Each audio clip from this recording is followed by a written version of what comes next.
Okay, so for all you philosophy fans out there, you know those big questions, the ones that really get you thinking. Well, get ready, because we've got a deep dive lined up for you today. Yeah, we're going to be exploring the ideas of Charles Leslie Stevenson, a philosopher who really shook things up in the 20th century, especially in the field of metaethics. And, for anyone interested in the foundations of ethics, metaethics is crucial. It's not about figuring out what's right or wrong. It's about digging deeper. Exactly. Metaethics is all about examining the very nature of our moral language. How we think about morality, what we mean by good or bad, even whether moral knowledge is even possible. So we're not going to be debating specific ethical dilemmas today. We're going meta, going behind the scenes of morality itself. And to guide us on this philosophical journey, we're turning to the trusty Stanford Encyclopedia of Philosophy. You sent in their entry on Charles Leslie Stevenson. A fantastic resource. It's a really thorough and well-researched overview of his life and work. And our mission today is to really unpack Stevenson's core ideas, especially his theory known as emotivism. We want to understand why his work is still so relevant to philosophical discussions today. All right, so let's start with the man himself. Who was Charles Leslie Stevenson? Well, he was born in 1908 and lived a pretty full life, passing away in 1979. And one thing that jumps out right away is his deep connection to the arts. Yeah, I noticed that too. He wasn't just some logic-obsessed philosopher. He had a real passion for literature, poetry, especially for music. In fact, he even won a prize for his piano skills back when he was at Yale. Wow, a philosopher and a musician. Talk about a Renaissance man. I think that's a good point. And it's not just a fun fact. This early love for art and how it affects our emotions and actions actually became a major theme in his philosophical work. Interesting, like those early passions really shaped the direction of his thinking. Definitely. So he started at Yale, got his BA in English literature, which is a pretty common path for a philosopher, But then he went across the Atlantic to Cambridge for his philosophical training. Oh, wow, Cambridge. That's like a philosopher's dream, right? Exactly. And it was there that he really started to delve into the world of philosophy. He was surrounded by these intellectual giants, I.A. Richards, G.E. Moore, even the enigmatic Ludwig Wittgenstein. So many legendary figures. And these thinkers, each in their own way, were all grappling with questions about language, literature, art, aesthetics, all things that already fascinated Stevenson. He ended up with another BA from Cambridge, but this time in philosophy. A shift in focus. So, armed with a transatlantic philosophical education, he came back to the States. He did. He went on to get his PhD at Harvard, working closely with Ralph Barton Perry. Perry's book, General Theory of Value, was a major influence on Stevenson's thinking.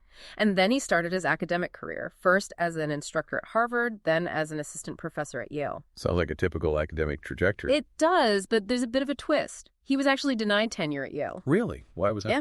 Well, it was a complicated situation, but part of the reason was his views on ethical disagreement.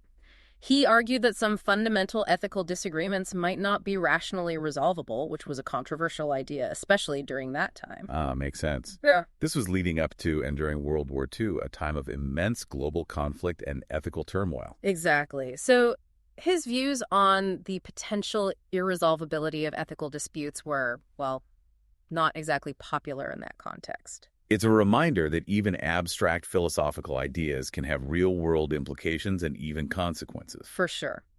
But Yale's loss was Michigan's gain.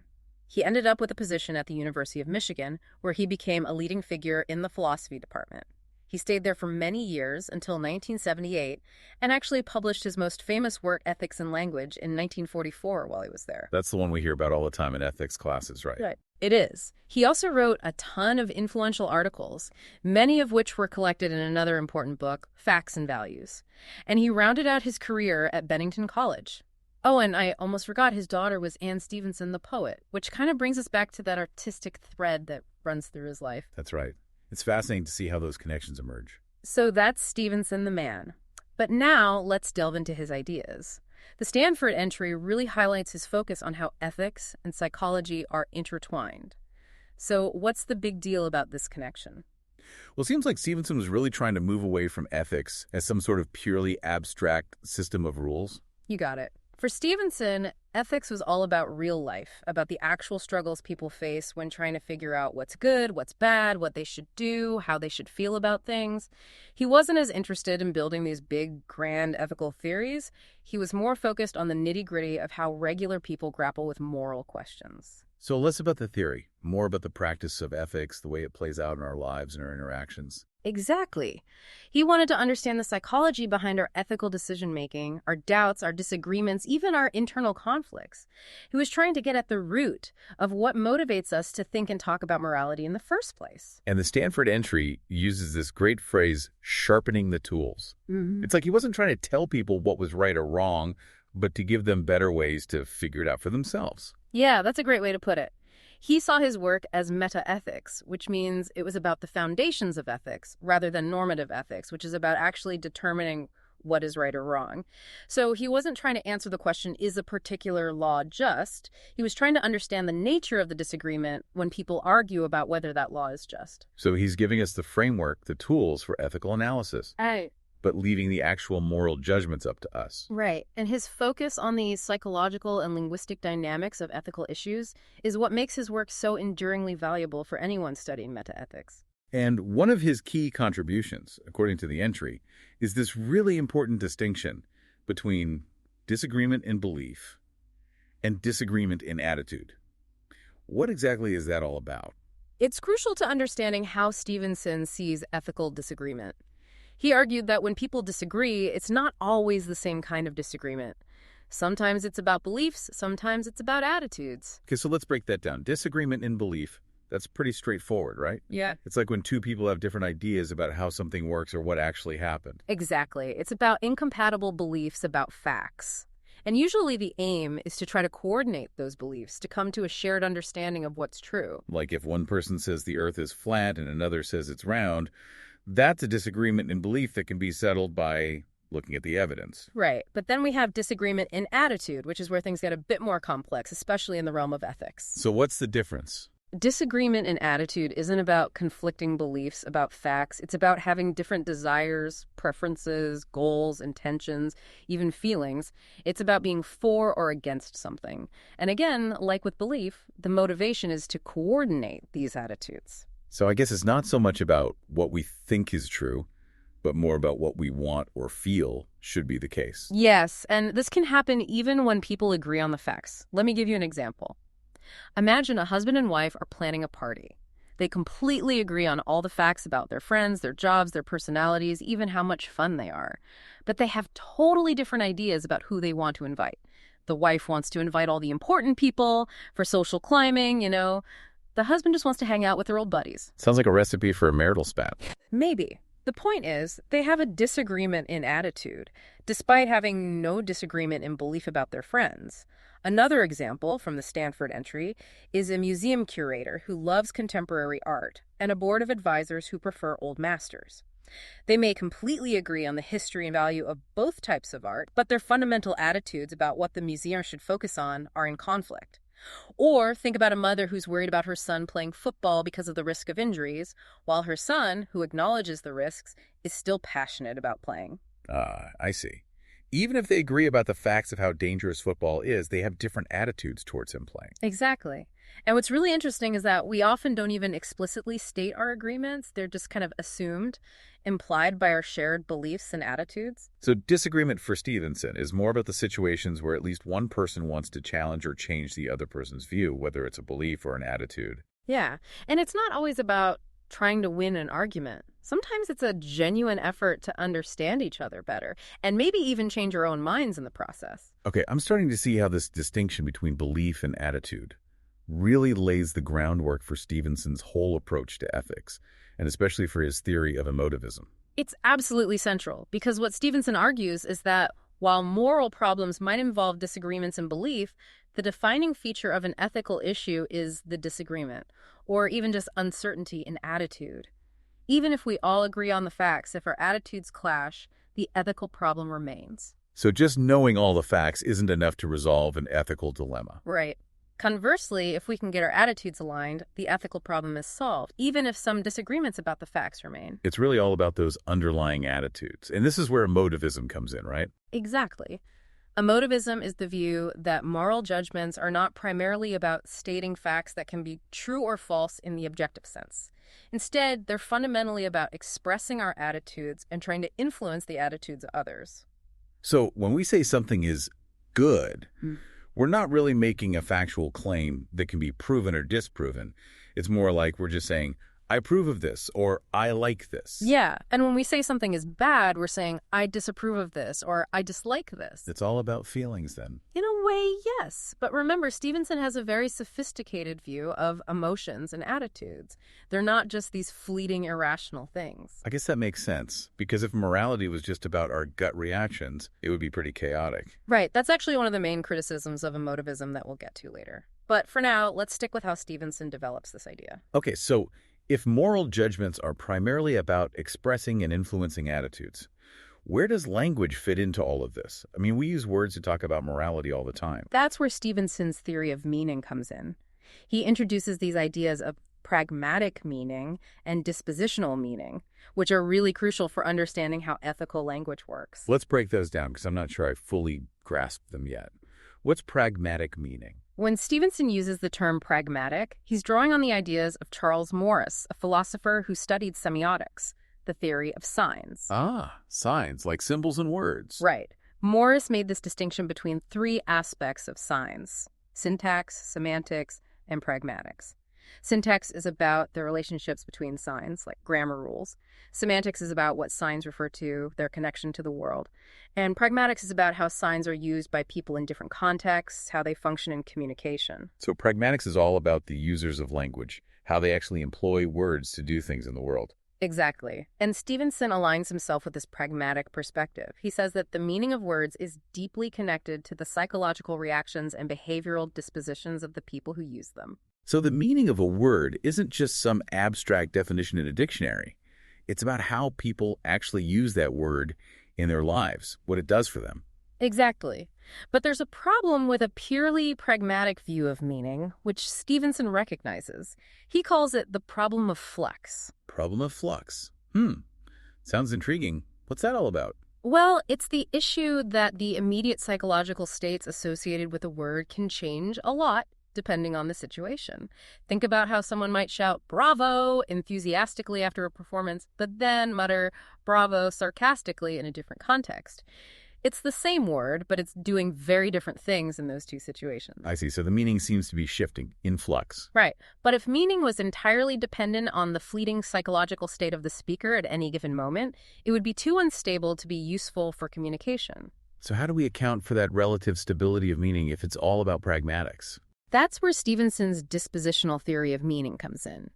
Instead of focusing on the specific psychological state of a speaker or listener at a particular moment, he suggests that the meaning of a word lies in its underlying power or disposition. Disposition. I'm not sure I follow. It's the word's tendency or potential to evoke certain psychological states in a listener or to express certain psychological states of a speaker. He uses this helpful analogy of coffee. Think about it. The effects of coffee can vary a lot depending on the person drinking it, the time of day, and other factors. Sure, some people get super jittery after a cup, others are barely affected. Exactly. But despite those variations, coffee has this inherent stimulating power. That power remains relatively stable even though the actual effects might fluctuate. I get it.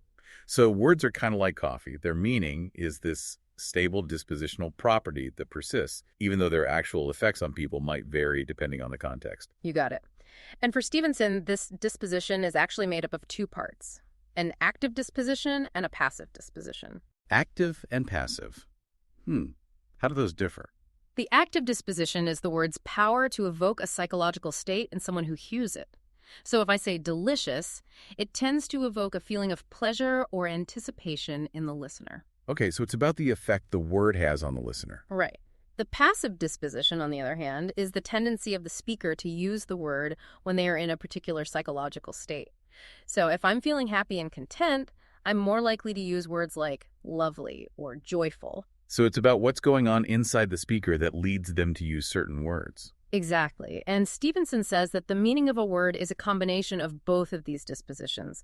It's this intricate web of tendencies to evoke certain responses and to be produced in certain circumstances. Fascinating. So it's not just about a one-way street of the word affecting the listener. It's also about the speaker's internal state shaping their choice of words. Right. And within this dispositional framework, he distinguishes between emotive meaning and descriptive meaning. Okay, so we've got these two types of meaning. Emotive meaning is pretty intuitive. It's about the feelings and emotions associated with a word. But what exactly is descriptive meaning in this context? Descriptive meaning, for Stevenson, is the disposition of a word to relate to cognitive states like beliefs, suppositions, or knowledge. Think about it this way. If I say, the cat is on the mat, that sentence evokes a certain belief in the listener about the location of the cat.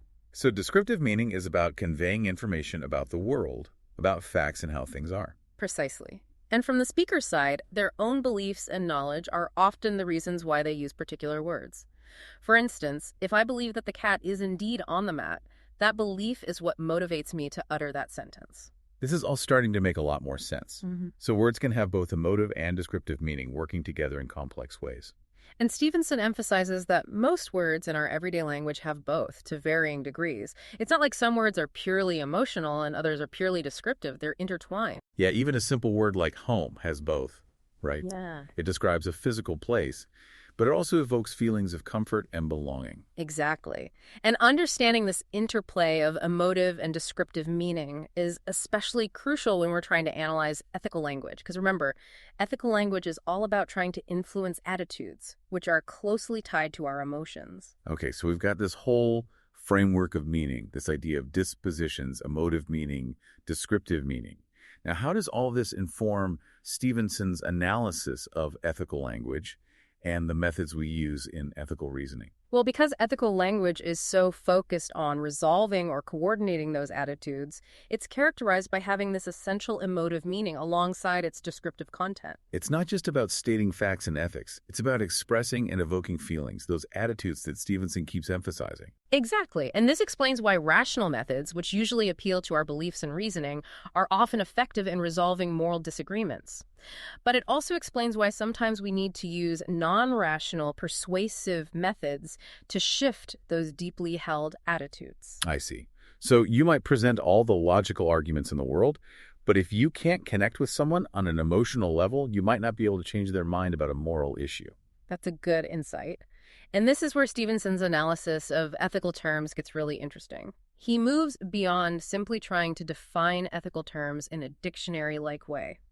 Instead, he uses these things he calls models to illuminate how they actually function in our moral discourse. Models, what are those exactly? They're not definitions in the traditional sense. They're more like representations of the different aspects of meaning and function that come into play when we use ethical language. And he's most famous for his models of the word good, right? Exactly.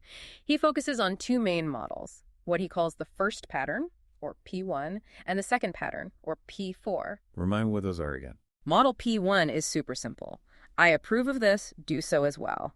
It's like a direct expression of the speaker's positive attitude and a command for the listener to feel the same way. It's very emotive, not much descriptive content there. So it's like cutting to the chase, just laying your feelings out there. Exactly. Model P4 is a bit more complex. This has qualities X, Y, and Z, with the added stipulation that good has as well a laudatory emotive meaning, which permits it to express the speaker's approval and tends to evoke the approval of the hearer. This model gives a more detailed description of why the speaker approves of something while still acknowledging the emotional element. So it's kind of like P1 with some extra justification thrown in. You could say that. And Stevenson actually presents a whole range of other models that fall between these two extremes, showing how the balance between descriptive and emotive meaning can shift depending on how we're using the word good. So it's a spectrum of meaning, not just a black and white. Yeah. You're a situation. Precisely. And it's important to note that Stevenson himself was aware of the potential problems with some of these models, especially the very direct P1. Oh, what kind of problems?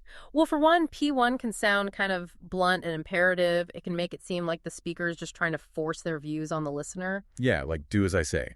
Not very persuasive. Exactly. And P1 also doesn't capture the nuances of how we actually disagree about beliefs in ethics. It simplifies things too much. So the other models are meant to address those issues and give us a more realistic picture of how ethical language works. Right. And Stevenson also delves into this really subtle distinction between what a word literally means and what it suggests or implies, which connects to later work in the philosophy of language. Ah, I've heard about that. Semantics versus pragmatics, right. Exactly. Semantics is about the literal meaning of words, what they directly refer to. Pragmatics is about all the stuff that goes beyond that literal meaning, all the things we imply or suggest when we use language in specific contexts. Like sarcasm, for example. You might say something nice, but your tone of voice implies the opposite meaning. Precisely. And Stevenson grapples with this issue in his analysis of ethical terms. He wonders, for example, whether the descriptive content associated with the word good is really part of its core meaning, or if it's just something we strongly imply when we use it. Some of his other models, like approve of this or hooray for this for being X, Y, and Z, help to illustrate that point. It's like he's trying to figure out whether good has any descriptive content at all, or if it's purely emotive. Yeah.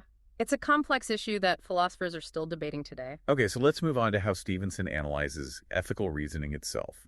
He talks about these two broad categories of methods we use, rational and non-rational. Right. The rational methods, which he sometimes calls reason, are all about using language to present facts and reasons to try to influence someone's attitudes. So it's about appealing to logic and evidence. It is, but Stevenson has a broader understanding of reasons than we might typically think. For him, a reason is any statement about a matter of fact that the speaker believes is likely to change the listener's attitude. So it doesn't have to be a logically airtight argument. It just has to be something that the speaker thinks will work, psychologically, to shift the listener's feelings. Exactly.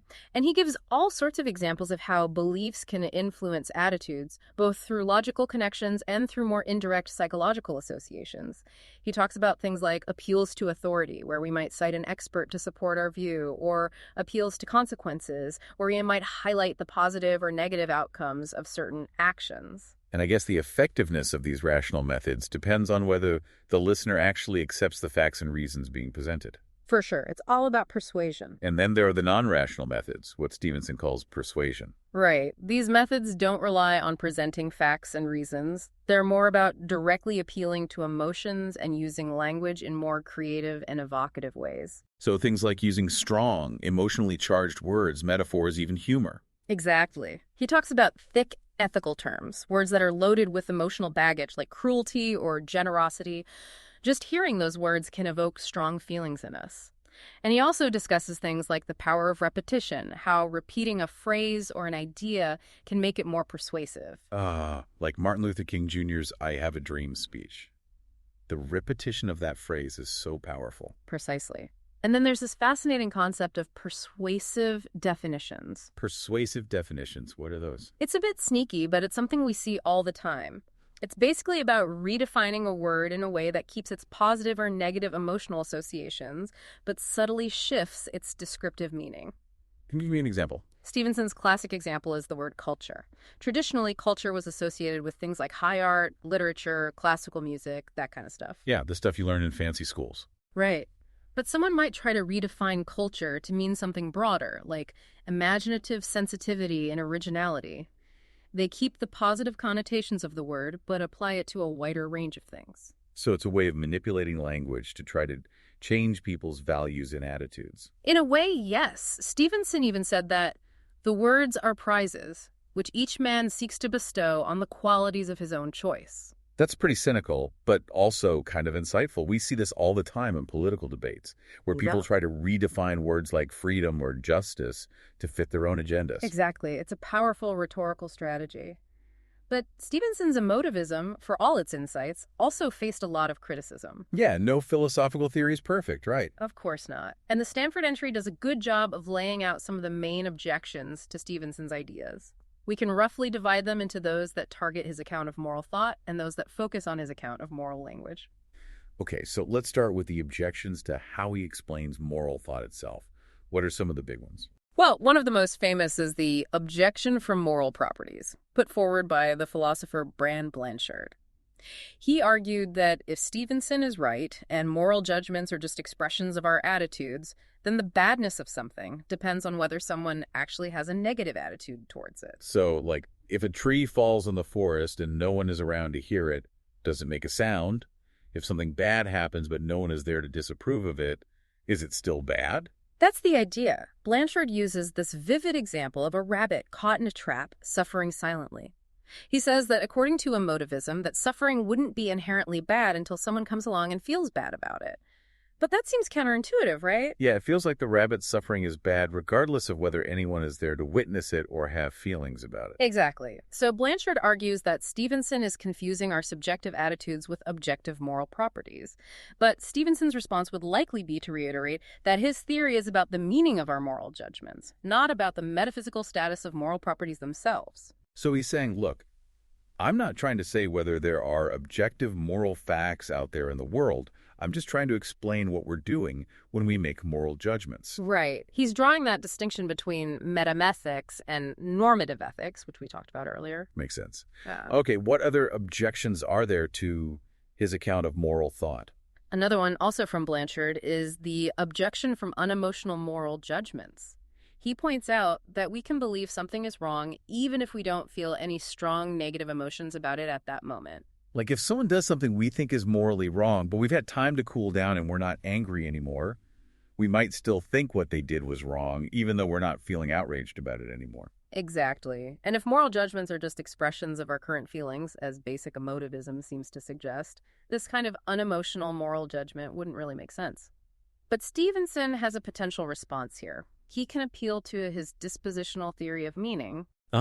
That idea that the meaning of a word is its disposition to evoke or express certain feelings, not just the feeling itself at any given moment. Right. So even though I might not be feeling angry about that wrong action right now, the word wrong still has the disposition to express disapproval, and that disposition remains stable even when my immediate emotions fluctuate. Clever. So the underlying meaning is still there, even if the feeling isn't at the forefront of my mind. What about this moral chaos objection? That one sounds a bit scary. It is a bit dramatic. The worry is that if Stevenson is right and there's no objective basis for morality, if it all boils down to our subjective feelings and preferences, then society will descend into chaos. People just doing whatever they want, no sense of right and wrong. That's the fear. Blanchard even suggested that the widespread acceptance of emotivism could lead to international disaster. Wow, strong words. Stevenson, though, had a pretty pragmatic response to this. He basically said, even if that's true, it doesn't mean my theory is wrong.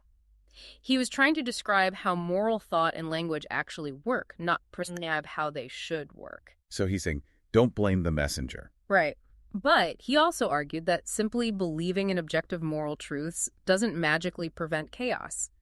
What really matters is understanding how moral disagreements arise and how we can resolve them through reason, discussion, and persuasion. It's not about having the right answer, but about having a process for working through ethical challenges together. Exactly. There are also these more technical objections about normativity and the problem of irrelevant reasons that philosophers like Brandt raised. Okay, can you explain those briefly? I'm not familiar with them. Sure. The objection from normativity is about whether Stevenson can explain why some considerations really count in favor of an action being right or wrong, as opposed to just being persuasive.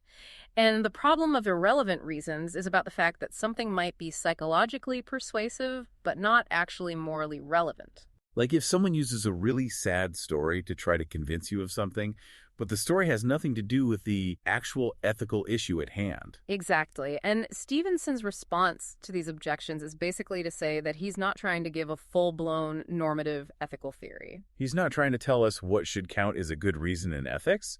He's just trying to analyze how people actually use reasons in their moral thinking. Right. It's that metaethics versus normative ethics distinction again. But what's really interesting is that Stevenson himself raised an objection to his own theory, what he called the objection from fallibility. Oh, that's pretty honest of him. It is. He was basically wondering how emotivism can explain why we often admit that our own moral judgments might be wrong. If morality is all about our subjective feelings, why would we ever question ourselves? Yeah, that's a good point. If it's just my feelings, who are you to tell me I'm wrong? Exactly. But Stevenson suggested that expressing a sense of fallibility in ethics is similar to expressing fallibility in science. It means we're open to revising our views based on new evidence or arguments. So it's about being humble, recognizing that we don't have all the answers. Right. And he draws this analogy to fallibility in beliefs, where we accept that we might be wrong about the facts. He says it's similar in ethics. We can be wrong about our attitudes, too. Interesting. But he did acknowledge that there's this nagging worry about the lack of an objective standard in ethics like there is in science. He did. It's a tough issue, and it's one that still fuels debates about emotivism today. Okay, so those are some of the main objections to Stevenson's account of moral thought. Now let's move on to the objections against his account of moral language. All right, what are some of the linguistic challenges that emotivism faces? One common objection has to do with the distinction in speech act theory between illocutionary acts and perlocutionary intentions. This is a bit technical, but it's important. I'm up for a challenge. Lay it on me. Okay, so an illocutionary act is the act you perform by saying something. It's the kind of speech act you're making, like stating a fact, asking a question, or issuing a command. Got it. So like if I say it's raining, that's a statement of fact. Exactly. A perlocutionary intention, on the other hand, is the effect you intend to have on the listener by saying something. So if I say it's raining,